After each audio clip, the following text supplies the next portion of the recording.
Shalom, saudara-saudara terkasih, dalam di mana saja Anda berada di dalam Yesuha. Pada saat ini bersama saya, hambanya yang terus menyampaikan kabar berita yang kudus dan tidak terbinasakan dari timur ke barat, yaitu berita-berita Sion akhir zaman dalam berita-berita peperangan rohani. Pada saat ini, saudara-saudara, Anda akan mengikuti siaran kali ini, yaitu berita Sion yang berhubungan dengan Raja Maut atau Babi Raja atau Raja Maut telah dikalahkan, telah dibinasakan hari ini. Dan luar biasa saudara-saudara terkasih, dan pada saat ini juga kalau kuasa maut itu telah dibinasakan hari ini, telah dikalahkan hari ini, maka kemenangan dan kemerdekaan pun akan segera terjadi. Untuk itu, saudara-saudara terkasih di dalam Yesus Masih Adonai, Anda tetap bersama dengan saya, nonton berita ini, ikuti berita ini sampai akhir. Dengan demikian, berita ini saya mengambil tema, saya memberi judul atau tema dengan tema bahwa Papua pasti merdeka, sebab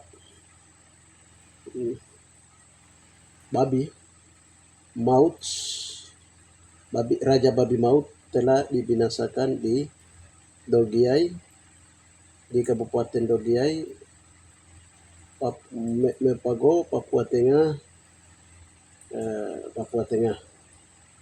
Itu tema, saudara-saudara terkasih di dalam Yesus Masih Adonai. Mari ikuti berita ini. Saya akan menyampaikan dalam bentuk logos, rema, dan firman Tuhan. Bapa yang baik, di dalam nama Tuhan Yesus, selanjutnya hamba mau hendak menyampaikan berita kudus dan tidak terbinasakan ini. Berita yang baru saja Bapa selesaikan. Kami kerja 1, Bapa kerja 9 dalam telah membinasakan iblis yang berkuasa atas maut, telah dibinasakan hari ini. Kami mengucap syukur dan memuji Tuhan dan memuliakan nama-Mu. Dengan demikian, lindungi saya dan istri dan keluarga, Bapa keluarga saudara kami dalam perlindungan Tuhan. Bapa, di dalam nama Tuhan Yesus Masih, kami mengundang Engkau sendiri hadir untuk memberitahukan berita ini Bapa, di dalam nama Tuhan Yesus Masih Adonai. Haleluya. Amin. Baik, kita lihat dulu beberapa firman Tuhan yang akan menjadi dasar dalam pelayanan ini, penyampaian berita kali ini. Yang pertama adalah Yesaya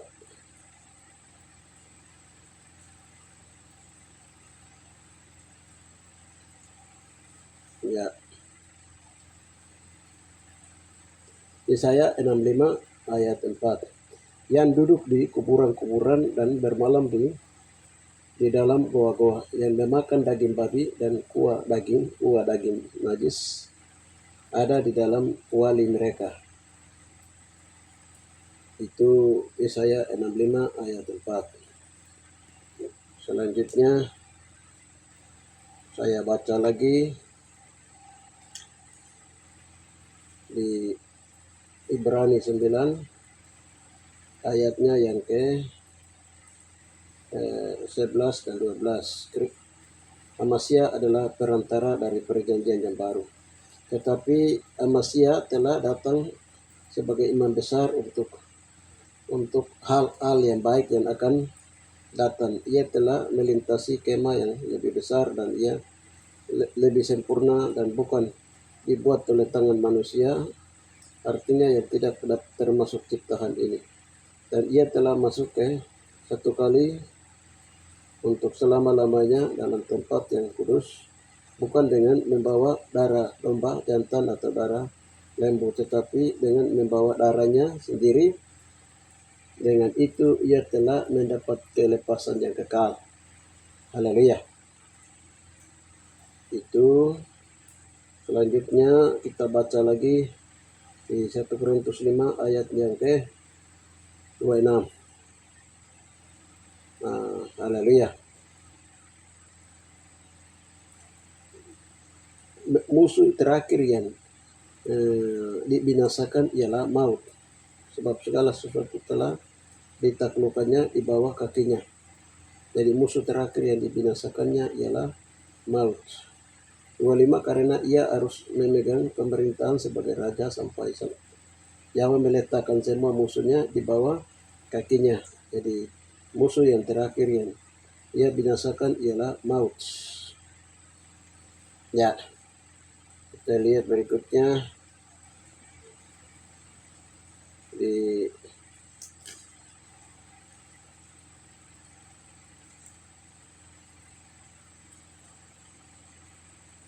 Haleluya.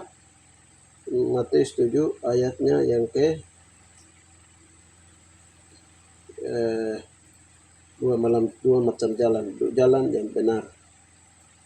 Jadi Matius 7 ayat yang ke-12, segala sesuatu yang kamu kehendaki supaya orang perbuat kepadamu, perbuat demikian juga kepada mereka. Itulah isi seluruh hukum Taurat, para nabi. Masuklah melalui pintu yang susah, karena lebarlah pintu luaslah jalan yang menuju kepada kebinasaan, dan banyak orang akan melaluinya. Karena kesesakan pintu dan sempitlah ia yang menuju kepada kehidupan, dan sedikit orang yang mendapatinya. Ya, selanjutnya saya baca jalan yang ditunjukkan oleh dua penjahat di atas salib. Yang pertama, Lukas 23 ayat yang ke-19. Seorang dari penjahat yang digantung itu menghujat dia. Katanya, bukankah engkau adalah Amasya? Selamatkanlah dirimu dan kami. Tetapi seorang menegur dia, katanya, tidakkah engkau takut juga tidak kepada Yahweh, sedangkan engkau menerima hukuman yang sama? Kita memang selayaknya dihukum, sebab kita menerima balasan yang setimpal dengan perbuatan kita. Tetapi orang ini tidak berbuat sesuatu yang salah. Lalu ia berkata kepada Yesua, ingatlah aku apabila engkau datang sebagai raja. Kata Yesua kepadanya, aku berkata kepadamu, sesungguhnya hari ini juga engkau akan ada bersama-sama dengan aku di Firdaus. Ya, saudara-saudara terkasih, baik. Ini firman Tuhan yang menjadi dasar kesaksian saya. Yang pertama, haleluya. Ya, berhubungan dengan saya masuk dengan kesaksian. Jadi semalam itu saya bangun jam 1. Saya renungkan tentang ini. Perkara ini. Yang ada tulisan ini salib yang sebelah kanan, tengah dengan kiri. Dari situ ada Kohen atau imam besar, imam agung, Kohen Gadol atau Kohen Garol, imam besar, imam kita Yeshua Amasya Adonai telah membawa dirinya. Nah, jadi sedangkan yang Tuhan bukakan yang kedua itu penyamun yang di sebelah kanan itu yang sempat selamat itu namanya dia bernama Anoki atau Ani. Ya, Lukas 23 42 43. Sedangkan penamun yang di sebelah kiri itu bernama Beto. Jadi saya renungkan ini. Setelah saya renungkan baik-baik ini, saya dari jam 1 saya renungkan sampai jam 3. Lama sekali. Jadi kalau Ani itu dalam bahasa Me itu atau Ibrani itu Israel itu aku. Anoki, aku. Jadi dia berkata bahwa ingatlah aku apabila engkau datang sebagai raja. Jadi dia punya mata itu tertuju kepada di atas. Penyamun di sebelah kanan ini, dia punya mata itu tertuju kepada Yesua. Lalu dia lihat paku, lihat tangan. Dia percaya, dia lihat paku, dia lihat tangan. Lalu dia berkata, kepada yang temannya di sebelah, kita dua ini layak dihukum. Karena memang kita dihukum sesuai perbuatan kita, tetapi dia ini orang benar. Lalu dia berkata, ingatlah aku apabila engkau datang sebagai raja. Sebagai raja. Lalu karena ada pengakuan dosa, ada pengakuan iman, maka dia diselamatkan. Yesus berkata bahwa Kohei berkata bahwa imam besar, imam agung ini berkata kepada yang kanan ini bahwa pada saat ini, pada hari ini juga aku bersama dengan engkau ada di Firdaus, engkau bersama aku ada di Firdaus. Ya, jadi Anoki, aku ini, ingatlah aku. Jadi dalam bahasa Ibrani itu disebut dengan Ani lo mefina heneni. Kalau dalam bahasa Ani na nagai aki meitar na rokok.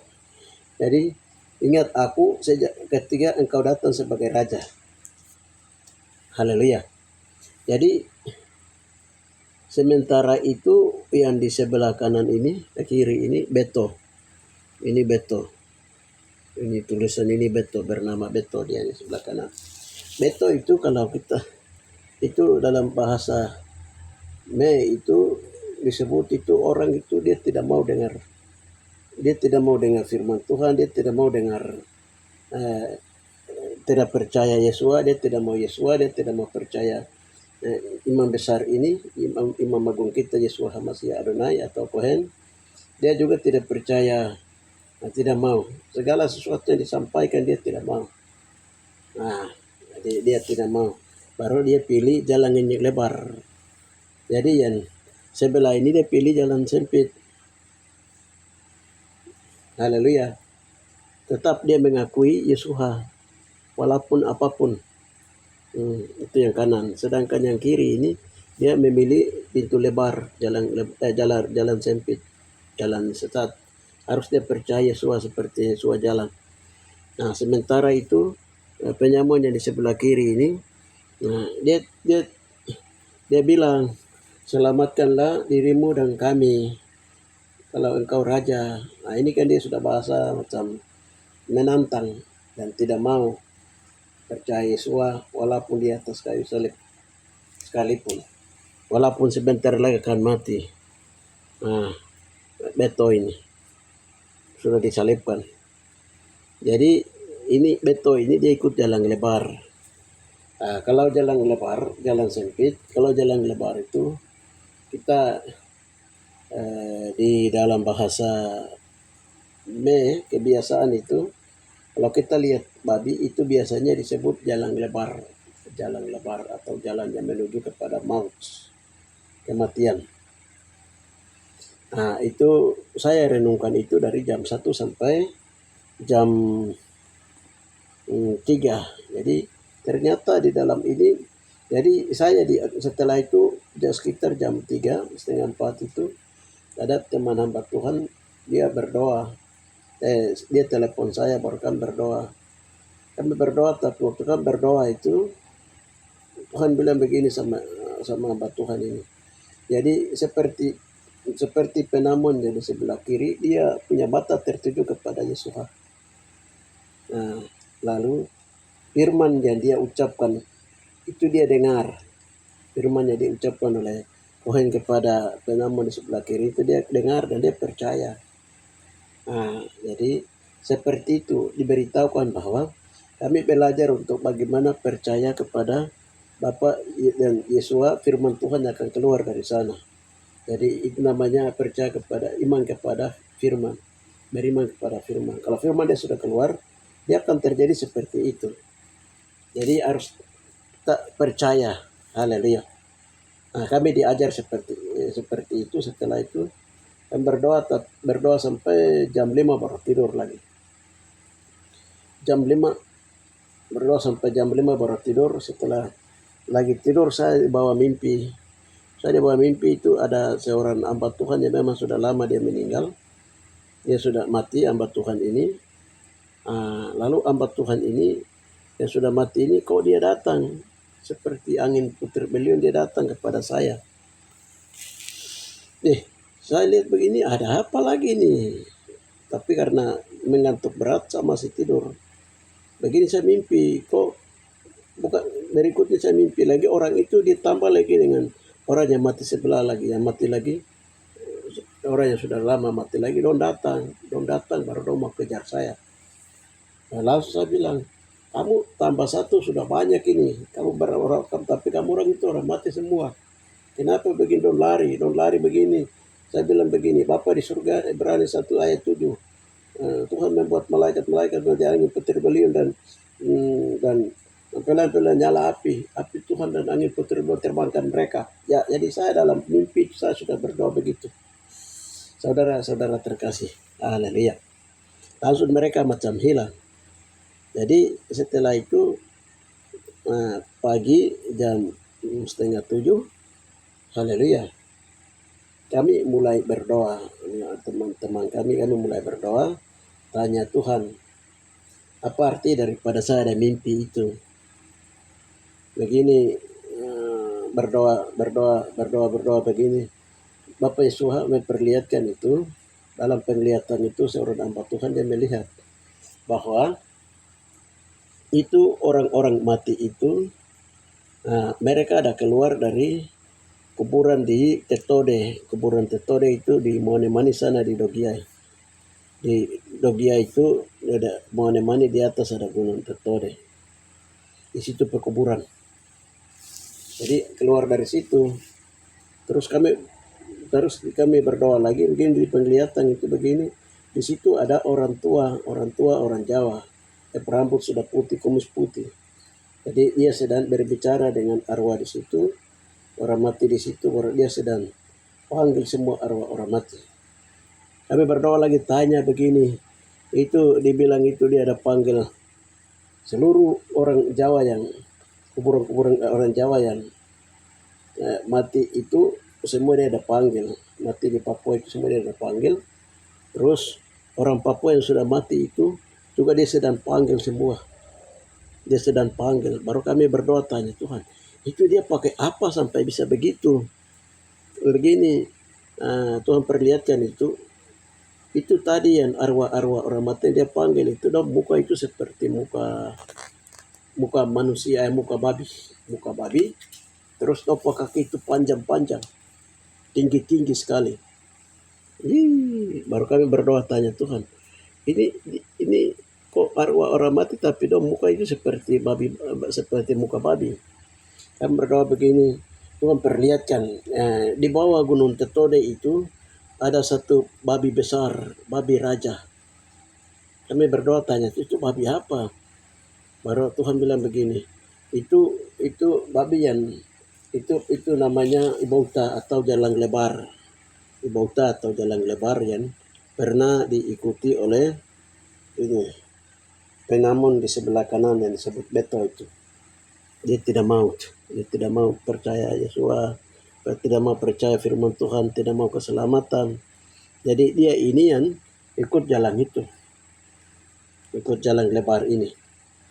Jadi babi besar itu, babi raja itu, kami tanya itu babi dari mana? Baru Tuhan bilang begini, itulah roh maut yang pernah Yesus bergulat dengan Yesus bakulawan dengan roh maut, roh babi itu. Itu sudah babi ini, roh maut ini sudah, raja maut ini. Dia ada di kuburan di Tetode, dia tempatnya memang di situ. Jadi orang Jawa ini dia tahu, jadi dengan dia punya ininya, dia kerjasama dengan dia untuk panggil seluruh orang mati. Haleluya, wae. Kami lihat itu banyak sekali dalam penglihatan itu. Haleluya. Begini langsung kami berdoa untuk minta ampun untuk begini, caranya bagaimana. Lalu kami hanya berdoa minta ampun saja, minta ampun akan dosa untuk penyembahan orang terhadap babi, terhadap arwah orang mati, orang-orang banyak orang Papua yang percaya kepada arwah orang mati. Nah, ini juga kami minta ampun semua. Waktu minta ampun begini, itu dari atas itu tangan Tuhan turun itu hancurkan ini. Dan orang Jawa yang kumisnya ini tuh Tuhan hancurkan dia duluan.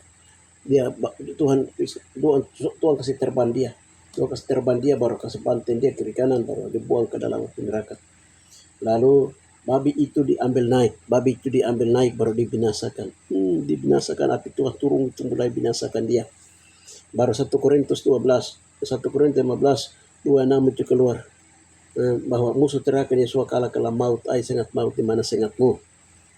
Ya, setelah itu semua yang tadi itu arwah orang mati orang Jawa, seluruh orang Jawa yang ada di atas tanah Papua yang mati, yang keluar dari kuburan-kuburan orang Jawa, maupun juga yang orang-orang Papua yang tadi keluar, itu semua malaikat Tuhan turun itu, api Tuhan, malaikat Tuhan yang berapi-api dan turun itu bakar satu kali, kumpulkan mereka, bakar dan musnahkan satu kali. Haleluya.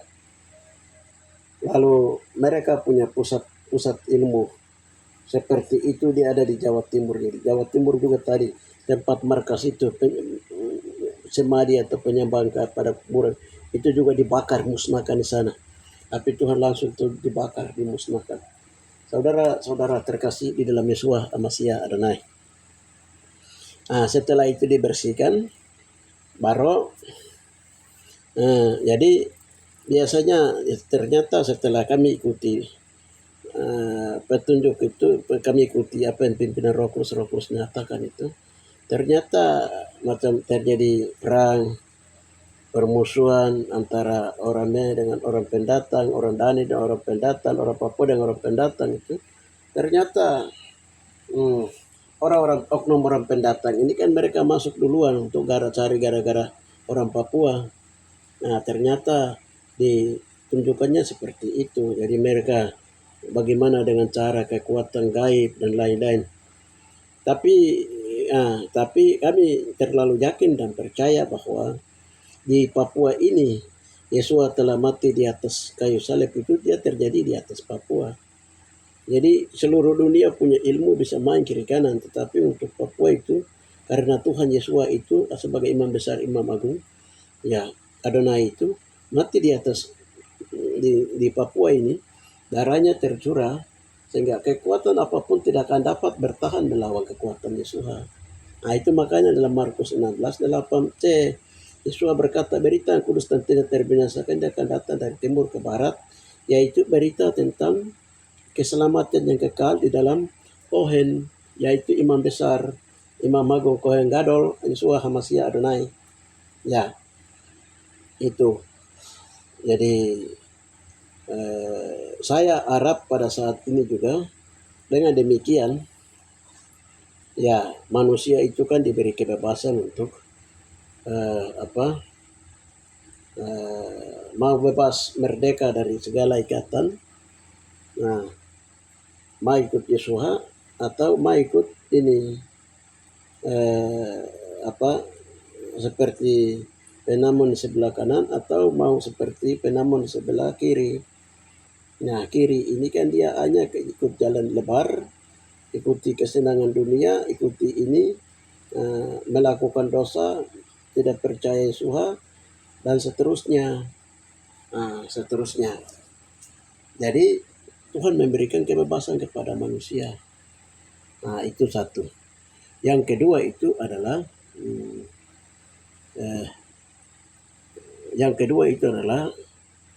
pada hari ini setelah tadi kami berdoa itu, tadinya kan ramai di Doria itu, tapi malamnya setelah barang ini berdoa itu sudah dia damai kembali karena barang-barang ini yang bikin kacau Doria itu kan sudah dihancurkan oleh kuasa Tuhan sendiri. Jadi kami itu hanya kerja satu, Tuhan Yesus sendiri kerja 9. Jadi itu di dalam roh dia terjadi peperangan di dalam roh. Yang berikutnya itu kalau roh maut atau babi ini, roh babi atau ibauta jalan lebar, kinani ibauta jalan lebar yang ada dalam kuburan ini, dan mereka makan kuah-kuah babi kenajisan ini, ya Ini kalau sudah dihancurkan, sudah dirubuhkan, sudah diremukan, berarti pembebasan itu dia terjadi, saudara-saudara terkasih. Pembebasan itu dia akan segera terjadi. Kemerdekaan-kemerdekaan secara rohani semuanya atas orang Papua itu akan segera terjadi. Dengan demikian kami harapkan kamu ikuti saya punya channel itu dari awal ke akhir. Ini rupanya Tuhan Bapak Yesus itu sedang bawa kita untuk harus percaya Yesus, harus percaya Kohen itu, Kohen Gadol itu imam besar, imam agung kita, harus percaya kita dia, mata tertuju kepada dia. Lalu kita ikuti ini, lalu kita orang Papua terus bertobat, betul merendahkan diri, mengandalkan dia, melihat kepada dia. Sehingga Bapa sendiri itu akan melakukan perkara-perkara besar. Tuhan sendiri akan menggantikan kita untuk berperan menghancurkan setiap kekuatan-kekuatan gelap, kuasa gelap, okultisme, sinkritisme, kekuatan kargoisme, kekuatan yang bermain dari luar Papua masuk ke Papua dan sedang obrak-abrik Papua ini, itu nanti Tuhan Yesus sendiri akan berperan menggantikan kita.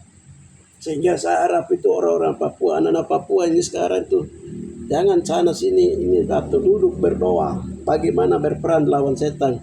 Itu anak-anak Papua itu harus belajar, orang-orang Kristen dari Katolik, Kemah Injil, dari berbagai dominasi gereja itu diharapkan belajar masuk doa puasa, ujian penyembahan, belajar doa peperangan, terima Roh Kudus, berjalan di dalam Roh. Lalu jalan itu tembak-tembak ini, peperangan itu tembak setan-setan yang bekerja sama dengan manusia untuk mengacaukan orang Papua. Nah, itu cara kita itu adalah ya sekarang tidak boleh santai. Orang Papua harus belajar berdoa peperangan. Sebagai orang-orang Kristen harus belajar masuk puasa, berdoa. Nah, itu supaya cepat kalau kita banyak orang yang sedang berdoa di negeri ini tutup dengan orang-orang doa menjadi laskar-laskar Tuhan, serdadu Tuhan. Berperang itu sudah, kalau kita sudah mulai berperang dan setan-setan yang mau brutal bunuh orang, setan-setan yang mau brutal dengan kerjasama dengan manusia untuk membunuh orang itu tidak akan jadi. Dan semua itu akan terjadi atur dengan damai dalam kekuasaan dan pengaturan dan kendali Yeshua HaMashiach Adonai yang sangat menghargai dan sangat menyayangi orang Papua. Ya, karena Papua adalah sebidang kota Tuhan yang tempat tanah tumpah darah Yeshua sendiri.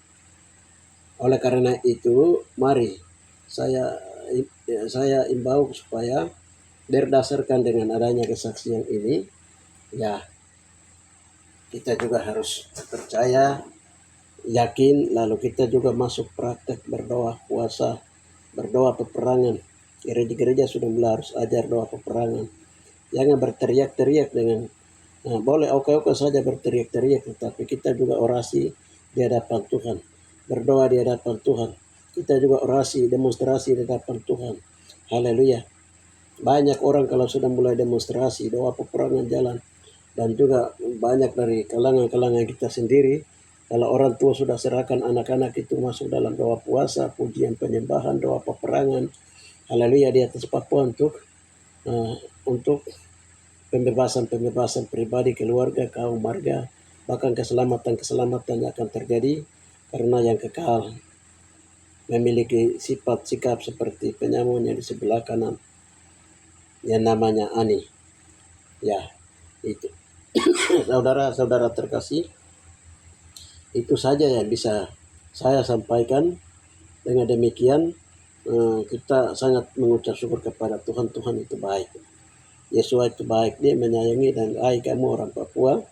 Haleluya. Kamu itu berharga di mata Adonai HaMashiach.